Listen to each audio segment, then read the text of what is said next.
بسم اللہ الرحمن الرحیم۔ السلام علیکم ورحمۃ اللہ وبرکاتہ۔ صوفیہ کے بعد یہ دولت ابدی و سعادت سرمندی حضرت حلیمہ سعدیہ کو عنایت ہوئی۔ حلیمہ سے روایت ہے کہ جب آپ پیدا ہوئے ایک رات ہمارے قبیلے میں غیب سے آواز آئی کہ اے بنی سعد کی عورتوں خبردار ہو جاؤ، اللہ تعالیٰ نے برکت نازل فرمائی ہے کہ ایک لڑکا قریش میں پیدا ہوا ہے اور وہ دن کا سورج اور رات کا چاند ہے۔ دوڑو اور جلدی کرو اور شتابی سے دولت کو لو، خوش تقدیر اس عورت کی جو اس کو دودھ پلائے۔ حلیمہ سعدیہ فرماتی ہیں کہ میرے قبیلے کی عورتوں نے جو سنا تو اپنے خاوندوں کو ساتھ لے کر مکے کی طرف روانہ ہوئیں، مگر میری اٹھنی نہایت ضعیف اور سست تھی، ہر چند اس کو ہانکتی تھی لیکن آہستہ چلتی تھی، اس وجہ سے میں پیچھے رہ گئی۔ جب مکے میں پہنچی تو میرے قبیلے کی عورتیں جو مجھ سے پہلے پہنچ چکی تھیں، انہوں نے قریش کے لڑکے جو سب سرداروں اور مالداروں کے تھے لے لیے، اور میں نے ہر چند تلاش کیا، کوئی لڑکا مجھ کو نہ ملا تو نہایت رنجیدہ اور غمناک بیٹھی تھی۔ دفعتاً کیا دیکھتی ہوں کہ ایک مرد بڑی شان والے جن کے چہرے سے سرداری ظاہر تھی کھڑے ہیں۔ میں نے پوچھا یہ شخص کون ہے؟ آدمیوں نے کہا کہ مکے شریف کے سردار عبدالمطلب ہیں۔ پھر حضرت عبدالمطلب نے بآواز بلند کہا، اے بنی سعد کی عورتوں، تم میں سے کوئی باقی ہے جو ہمارے پوتے کو لے؟ حلیمہ فرماتی ہیں کہ میں جلدی سے بول اٹھی کہ فقط میں باقی ہوں۔ انہوں نے میرا نام پوچھا، میں نے کہا حلیمہ، تو بولے اے حلیمہ، میرا یہ پوتا ہے، اس کا نام محمد صلی اللہ علیہ وسلم ہے۔ بنی سعد کی عورتوں نے اسے یتیم جان کر نہیں لیا، تو اسے لے لے۔ حلیمہ فرماتی ہیں کہ میں ان کے ہمراہ مکان میں پہنچی تو کیا دیکھتی ہوں کہ ایک بی بی کے چہرہ ان کے جیسا 14ویں رات کا چاند روشن ہے، بیٹھی ہیں، معلوم ہوا آپ کی ماں ہیں۔ حضرت عبدالمطلب نے میرا حال بیان کیا، ہنس کر نہایت خوش ہوئیں اور بہت تعظیم کی، اور اس مقام پر لے گئے جہاں حضرت آرام فرماتے تھے۔ ہرے ریشم کا بچھونا اور سفید ریشم کا رومال اوڑھے ہوئے تھے، اور اس نورانی جسم میں سے خوشبو مہک رہی تھی۔ جس وقت میری نظر آپ کے جمال با کمال پر پڑی، ہزار جان سے عاشق ہو گئی اور چاہا کہ جگاؤں۔ قریب ہو کر اپنا ہاتھ آہستہ سے سینہ مبارک پر رکھا، آپ نے آنکھیں کھول دیں اور میری طرف دیکھ کر مسکرائے۔ میں نے دونوں آنکھوں کے بیچ میں بوسے دے کر گود میں اٹھا لیا۔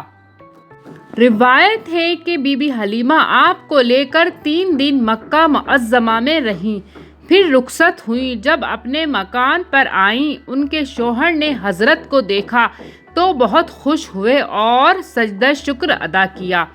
حضرت حلیمہ فرماتی ہیں کہ ہمارا قافلہ روانہ ہوا اور حضرت کو لے کر میں بھی چلی، تو اونٹنی پر آگے حضرت کو لیا اور پیچھے شوہر کو بٹھا کر قصد کیا، تو اسی اونٹنی نے کعبے کی طرف سجدے کیے اور ایسی چستی و چالاکی سے چلی کہ سب ساتھیوں کی سواریاں بہت پیچھے رہ گئیں۔ پیچھے جو رہ گئی تھیں، یہ حال دیکھ کر وہ سب قبیلے والیاں کہنے لگیں کہ اے حلیمہ، کیا بات ہے کہ آتے وقت تو تیری اونٹنی چل بھی نہیں سکتی تھی، اور اب یہ سب سے آگے آگے جاتی ہے، اور اب تو تیری اونٹنی کی کچھ اور ہی شان معلوم ہوتی ہے۔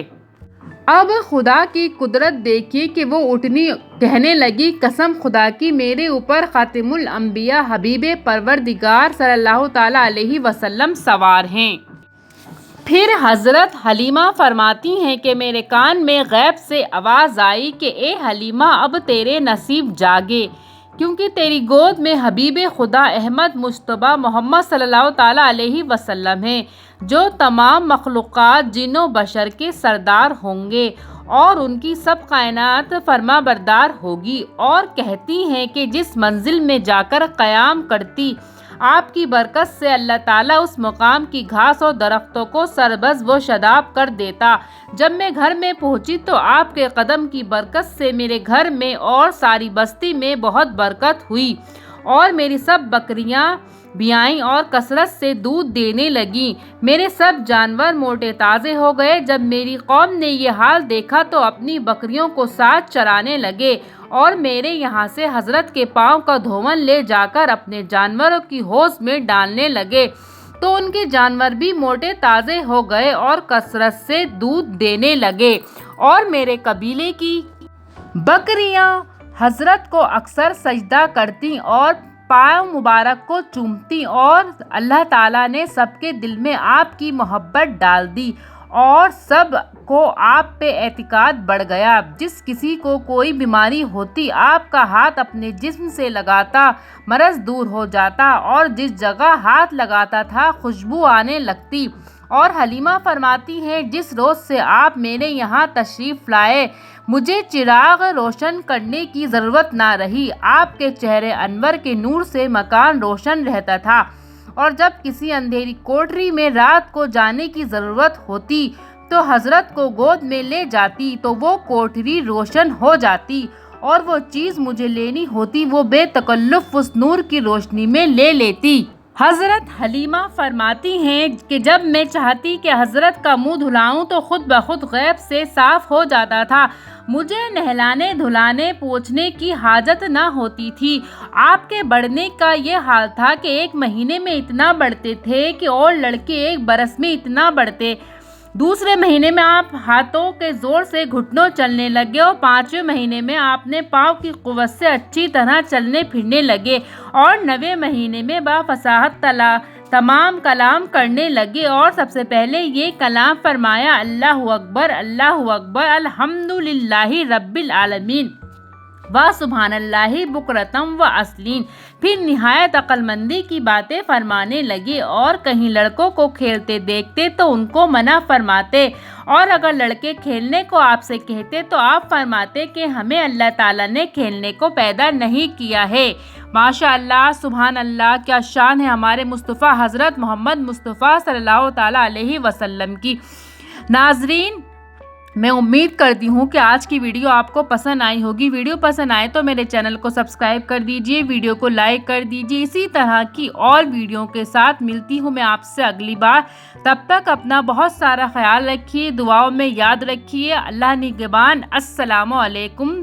اللہ حافظ۔